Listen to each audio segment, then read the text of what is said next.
সিজদাতে বলে ওই নূর খোদার শুকর করি গো বারংবারে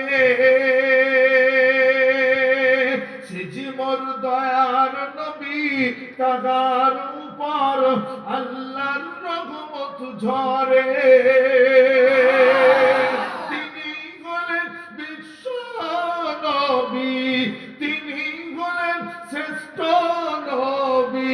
আশিকে রব্বানা সিজদাই কলম বলে শোনো আহাদ আহমাদ বন্ধু কেন মারহাবা সাল্লি আলা মুহাম্মদ মারহাবা সাল্লি আলা মারহাবা সাল্লি আলা মুহাম্মদ মারহাবা সাল্লি আলা আল্লাহ